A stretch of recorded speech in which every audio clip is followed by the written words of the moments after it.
Tänaseks teemaks on siis, et Jumal loob kõik uueks. Today's topic is God makes all things new. Alustaks kirjakohaga Jesaja 43, Let's start with Isaiah 43, 18-19. 18-19. Ärge tuletage meelde endisi asju ja ärge pange tähele, mis muiste on sündinud. Vaata, mina teen hoopis uut. See juba tärkab. Kas ta ei märka? Ma teen kõrbessegi tee, tühjale maale jõed. Okay, second. Where are you? Yeah. So Isaiah 43, verses 18 and 19. Do not remember the former things, nor consider the things of old. Behold, I will do a new thing. Now it shall spring forth. Shall you not know it? I will even make a road in the wilderness and rivers in the desert. Jumal teeb imesid God does miracles ja imetegusid. and wonderful deeds. Ta loob uut ning paneb meid ikka ja jälle imestama. He creates new things and he makes us wonder now and again. Issand on vägev ja tema tegusid jutustatakse ka järgnevatele põlvedele. The Lord is mighty and his deeds will be told to the next generations. Seda räägib ka näiteks Psalm 78:4 That's we can see also in Psalm 78, and 4. 4, I hope so. Sometimes they are different. Seda me ei taha salata nende laste eest. Me jutustame tulevasele põlvele Issanda kiituse väärt tegudest, tema vägevusest ja tema imedest, mis ta on teinud. Yeah, it's Psalm 78, verse 4. We will not hide them from their descendants. We will tell the next generation the praiseworthy deeds of the Lord, his power and the wonders he has done. Amen. Kas Mooses liikus koos rahvaga kõrbe poole, teades, et ta hakkab varsti merd lõhestama? Did Moses move with the nation of Israel knowing that soon he will start dividing the Red Sea? Või kas Jeeriku müüride varisemine oleks mõnele mitteusklikule usutavalt kõlanud enne selle juhtumist? Or would have some so-called unbeliever believed when he heard that Jericho wall is about to collapse? Before it happened. Before it happened, yeah. Yeah. Ja kui Filippus leiti Astodist, kas see oli midagi, mis oleks võinud igapäevaselt juhtuda? Filippus leiti Astodist. And when Philip was found from Astodi. Asdod, I guess, then what? Was it everyday thing? Yeah, was it a daily Yeah. Normal stuff? No, right. Et No. ei olnud. Ei olnud. Need on olnud kõik vägevad Jumala imed. These all were great God's miracles. Selles kõiges on Jumala väge, loomingulisust ja juhtimist. In all this we can see God's power, his creativity and his guidance. Sest oma väega ta lasi Moosesel lõhestada mere Because with his power he let Moses divide the sea, ja Jumala abiga leiti ka Filippus Astodist. and with God's help Philip was also found in Asdod. Issanda loomingulisuse plaaniga varisesid Jeeriku müürid And with the creative plan of God, the Jericho walls collapsed. ning lapseootele jäi ka neitsi Maarja. And Virgin Mary conceived. Jumal juhtis oma rahva samm-sammuliselt Jeeriku vastu tegutsema, nii et müürid lõpuks langesid. And God led his people step by step to go against Jericho so that the walls would have collapsed at the end. Ka Moosesele ütles Jumal selgelt, And to Moses, God said also clearly, sina aga tõsta oma kepp üles, you raise your staff siluta käsi mere kohale and reach your hand towards the sea ja lõhesta see, et Iisraeli lapsed saaksid minna mööda kuiva, and mööda. divide it so that Israelites can go on dry land. Kuid on ka teisi viise, kuidas Jumal loob ja teeb midagi uut. But there are other ways how God does and creates something new.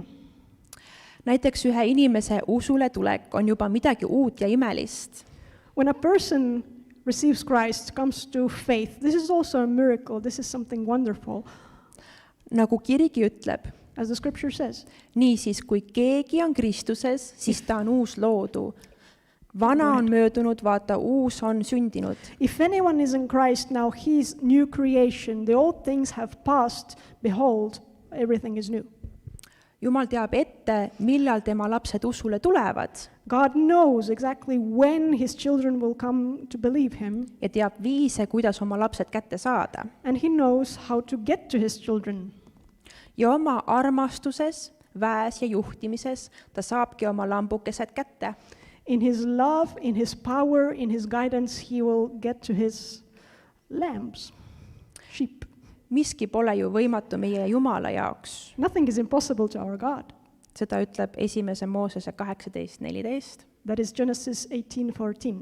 Iobi 42:2, Also Job 42:2 Jeremiia 32:17, and Jeremiah 32:17 Jeremiia 32:27, and also Jeremiah 32:28, Matteus, 27 Matteuse 19:26, and Matthew 19:26 Markuse 10:27 and Mark 10:27 ja paljudes muudes and in kohtades. many more scriptures. Ikka taas ja uuesti kinnitab Jumal meile oma sõnas tõesti, et tema käes ei ole mitte miski võimatu. Again and again and again, God confirms in his word that nothing is impossible to him. Mõnikord aga võib see tunduda raskemini usutavalt. But sometimes it's hard to believe. Võib-olla on eluraskused, ootamine või olukorra hullemaks pöördumine raputanud meie usku.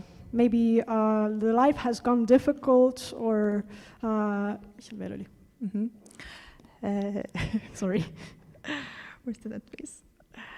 Et ootamine Maybe we have to wait or ja hullemaks muutumine pöördumine. and maybe things have gone worse. All this could have shaken our faith.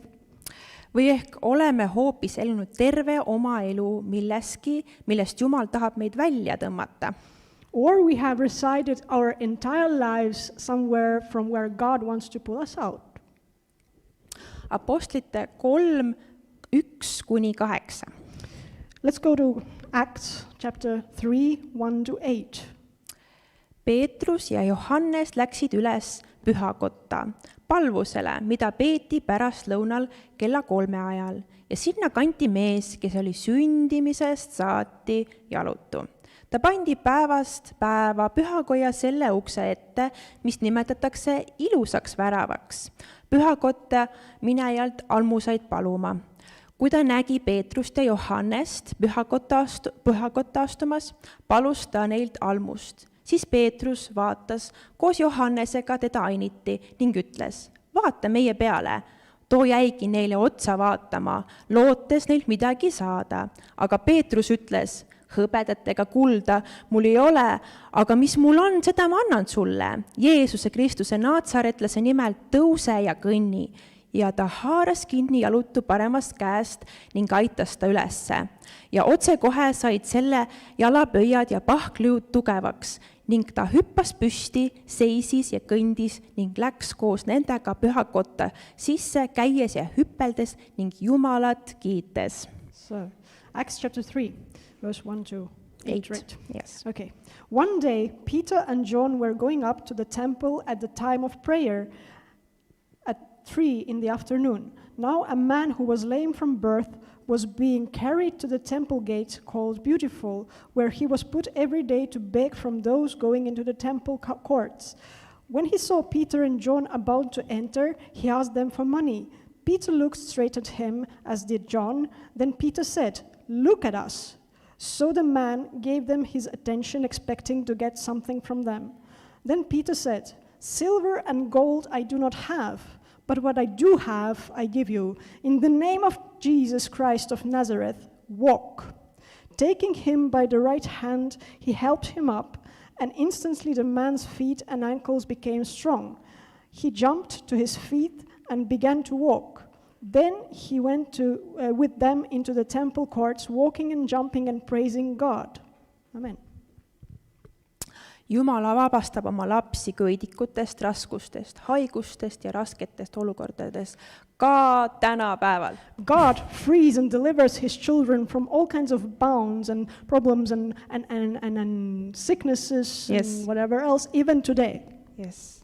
Jeesus vastas Risti ja Johanneselegi, pimedad näevad jälle Jesus also said to John the Baptist, you know, the blind are seeing again, ja jalutud kõnnivad, and the lame are jumping, pidalitõbilised saavad puhtaks, and the lepers are being cleansed, kurdid kuulevad the deaf hear, ja surnud tõusevad üles. and the dead arise to life, Ja vaestele kuulutatakse evangeeliumi. and the poor are being preached good news. Jumal võib elustada ka inimesi. God can bring people to life.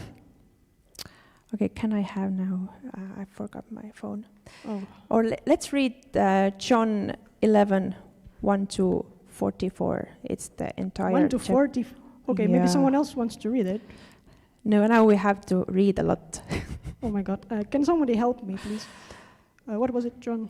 John, Johannese 11, 1 kuni 44. Loeme teda. Yeah, there you go. Lazarus was sick.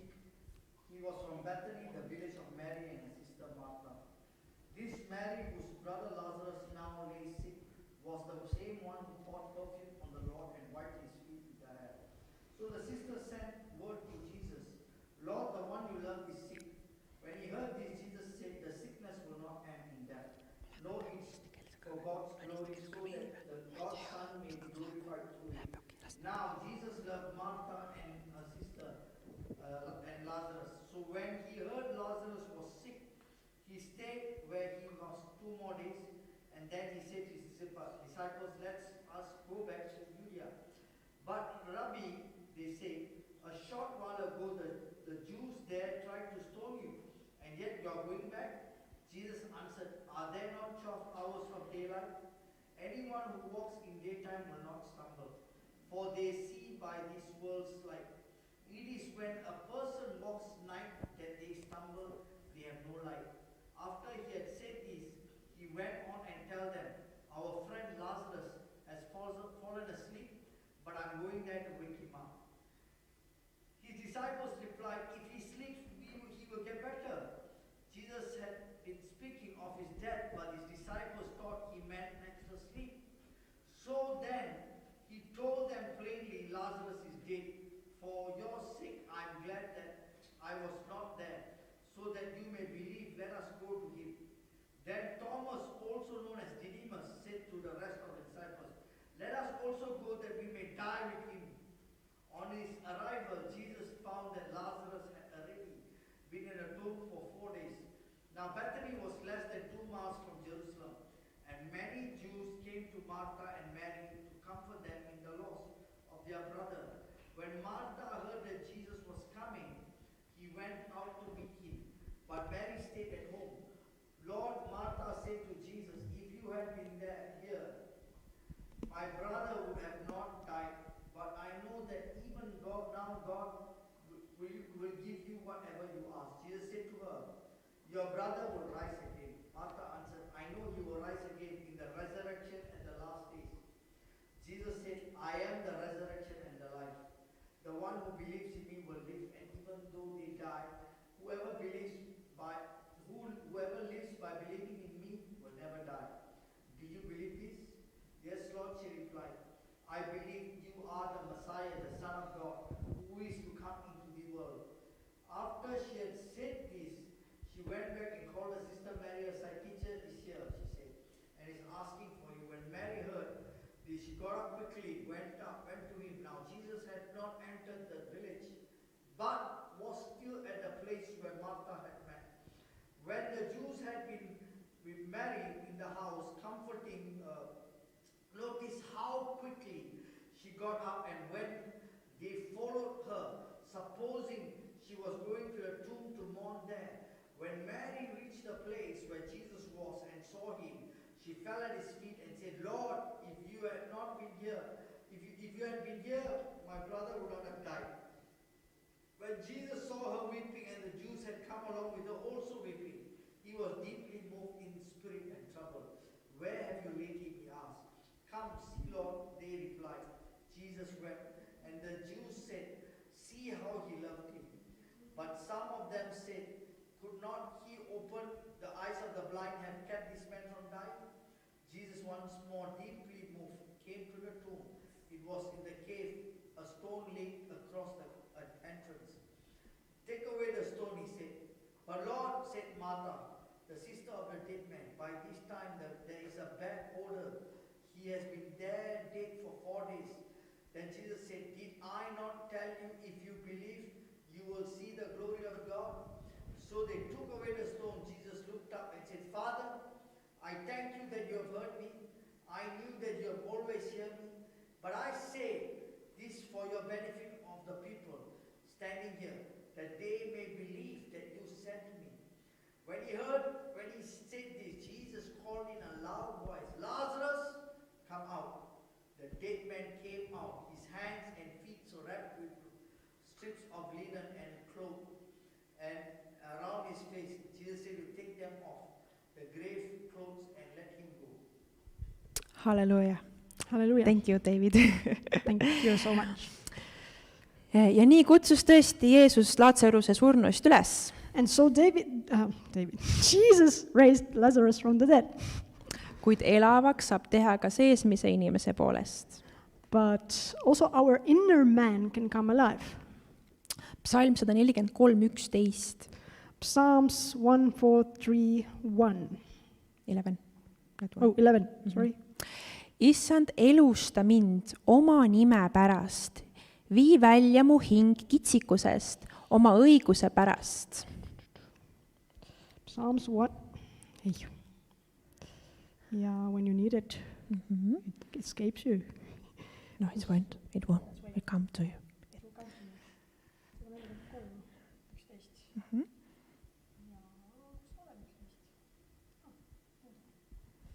So, for your name's sake, Lord, preserve my life in your righteousness. Bring me out of trouble. Oli nii? Või on midagi muud? Kuidas eesti keeles kõlas? See võiks kuskil siin ümber olla. Okei, no elusta mind on seal nagu. In Estonia it says more like make me alive. Yeah, bring me to life or something. Yes. Okay. See on viis, kuidas Jumal teeb uut, This is how God does new things. puudutades ja muutes inimest seestpoolt. He touches and transforms a person from the inside. Näiteks palus Taavet issandalt Jumala kartlikkust, For example, David prayed for the fear of God. ehk soovis, et Jumal muudaks teda seestpoolt. So that means he wanted that God would change him from the inside. Psalm 86:11. Psalms 86:11. Õpeta mulle, issand, oma teed. Ma tahan käia su tões. Kinnita mu süda kartma sinu nime.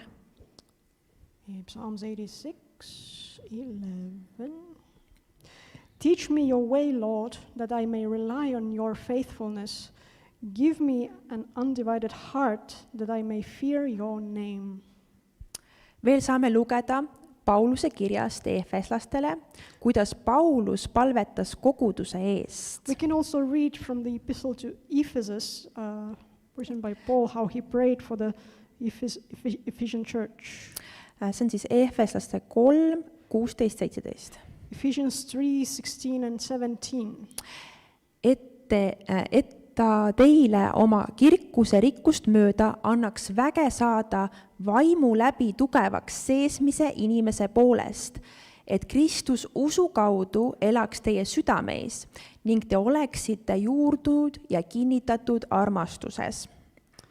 I pray that out of his glorious riches he may strengthen you with power through his Spirit in your inner being, so that Christ may dwell in your hearts through faith.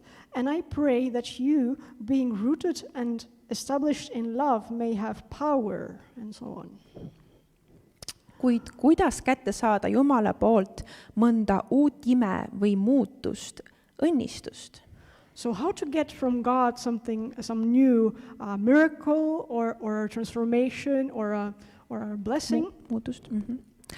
Philippi kiri ütleb meile, Philippians tells us, Philippians ma vaatan, kus see, Philippi 3:13 siis, jah. Philippians 3:13. Vennad, ma ei arva endast, et ma selle olen kätte saanud, ühte aga ma ütlen, ma unustan kõik, mis on taga ja sirutan ees oleva poole. Brothers and sisters, I do not consider myself yet to have taken hold of it, but one thing I do, forgetting what is behind and straining toward what is ahead. Amen. Kas see ei kõlanud mitte tuttavalt? Didn't it sound familiar? Jah, me alustasime oma teemat väga sarnase kirjakohaga. Yeah, we started our topic with a very similar passage, Selleks oli Jesaja 43:18-19. which was Isaiah 43 verses 18 to 19. Ja see kõlas nii.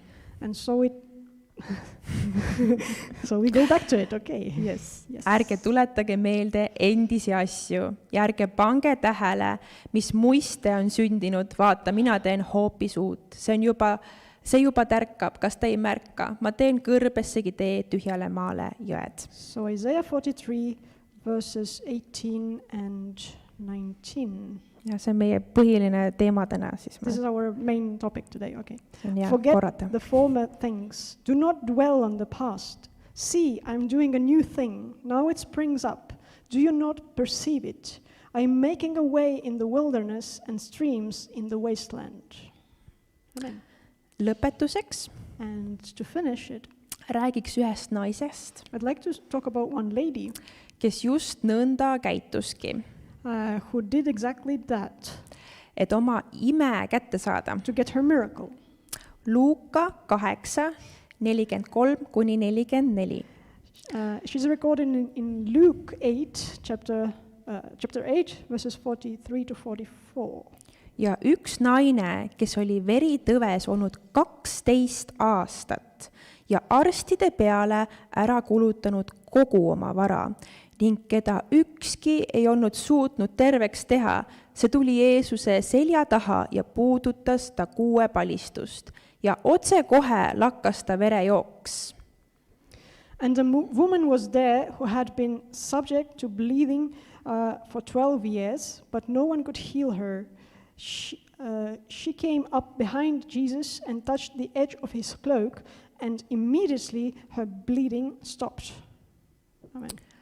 Lähme meiegi ja haarame kinni oma imest. Let's go and grab hold of our miracle. Aitäh! Thank you.